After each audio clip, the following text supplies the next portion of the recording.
What is the Phillips curve?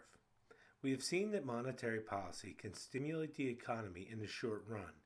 Increasing the money supply increases aggregate demand, and this can lead to higher real GDP, lower unemployment, and a higher price level, inflation. The relationship between inflation and unemployment is of particular interest to economists. It is the heart of the debate regarding the power of monetary policy to affect the economy. In this video, we examine the relationship by looking at the Phillips curve. Are low employment and low inflation compatible goals or conflicting goals? Generalization number one. In the short run, there is a trade-off between the rate of inflation and the rate of employment. We can demonstrate the short-run trade-off between the rate of inflation and the rate of unemployment through the Phillips curve. Let's assume that it's an election year and the government wants to decrease the price level. What impact would this have on the overall economy? To decrease the price level, the government would decrease spending and thus decrease GDP and increase unemployment. So, what would this mean for people like Todd? Well, people like Todd would have to find new jobs or find people who are willing to trade purses for services. To reinforce this inverse relationship between unemployment and inflation, let's look at an ADAS curve. Suppose in the short run, AD expands from AD1 to AD2, either by firms buying more capital goods or government deciding to increase its expenditures. Whatever the cause in the short run, price level increases and real output rises, meaning unemployment decreases.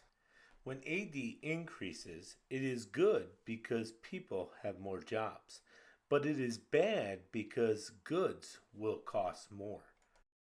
For excitement, let's put the ADAS curve next to the Phillips curve in order to examine their relationship. In the ADAS graph, let's assume we are at point A. At point A, the price level is 100 and GDP is roughly $16 trillion. At a production of $16 trillion, let's assume the unemployment rate is 5%. Remember, even though the AD graph does not deal specifically with the unemployment rate, we know that the more GDP or goods produced, the less people unemployed.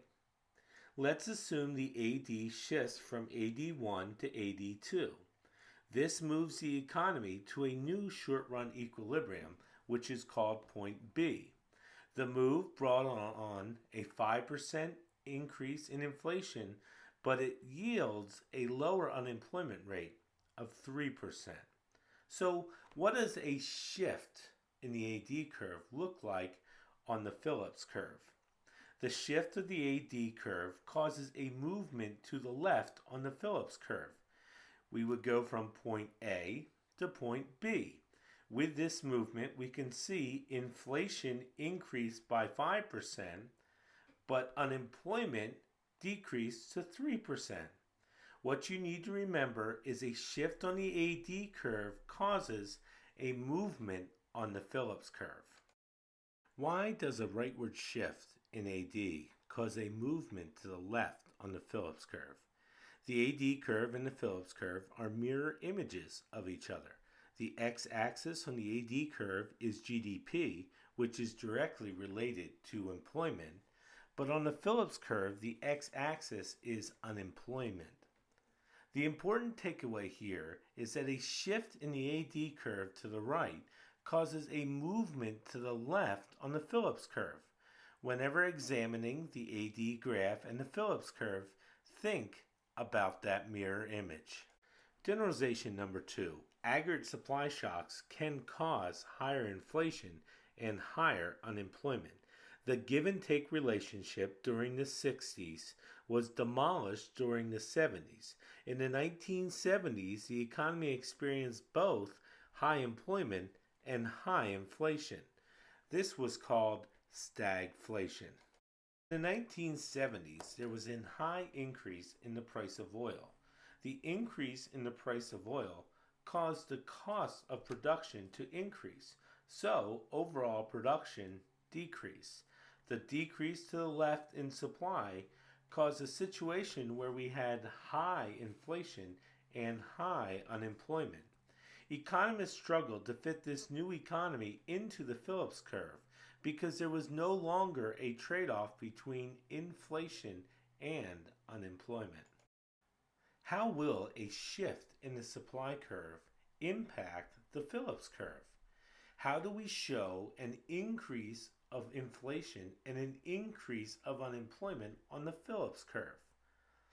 Let's place the ADAS graph next to that of the Phillips curve. We can see the AS graph move from point A to point B with a shift to the left of the aggregate supply curve. A decrease in the AS will shift the Phillips curve to the right. So we can see the shift from point A on the Phillips curve to the shift of point B on the Phillips curve. Inflation goes to 5% and unemployment goes up. Remember, a shift on the ADAS will cause an opposite shift in the Phillips curve because they are mirrored images. So a shift to the left of the AS causes a shift to the right in the Phillips curve. If AS was to increase, which means inflation and unemployment would both go down, the Phillips curve would shift to the left. Before looking at the long-run Phillips curve, let's review the long-run ADAS curve. Let's assume the economy is at full employment at point A, and the government all of a sudden increases expenditure, moving the economy to point B. But remember, point B is not a stable equilibrium. It is an equilibrium above full employment. Workers will begin to recognize that their wages have not increased as fast as inflation and will therefore renegotiate their labor contracts. As these new labor contracts kick in, businesses' profits will fall to their prior level. The reduction in profits mean the original motivation to produce more disappeared, causing the AS to shift to the left, to point C. Unemployment returns back to its natural level at 5%. Note, however, that the economy now faces a higher inflation rate. In the long run, the unemployment rate does not change. Before looking at the Phillips curve, remember our third generalization, that there is no long-run trade-off between inflation and unemployment. When the economy was at full employment on the ADAS graph, the economy was at point A on the Phillips curve. At point A, the unemployment rate was 5% and the inflation rate was 3%. When the government increased expenditures, the AD shifted to the right. This shift to the right caused a movement along the Phillips curve to the left. Remember, they are mirror images. At this point, the unemployment rate fell from 3%, but prices increased to 5%. This makes sense because in the Phillips curve, there is a trade-off between unemployment and inflation. The trade-off was unemployment went down to 3%, but in order to do that, prices increased to 5%. As soon as the workers renegotiated their wages and the contracts increased, causing the leftward shift in the S curve, a leftward shift in the supply curve caused a shift to the right in the Phillips curve. In the long run, which would be point C on the Phillips curve, in the long run Phillips curve, just like the long run aggregate supply curve, unemployment returns to its natural rate of unemployment. There is no change in unemployment in the long run. The only thing that's going to change is inflation. Economic growth is a shift to the right of the long-run aggregate supply curve. So how then can we show economic growth on the long-run Phillips curve?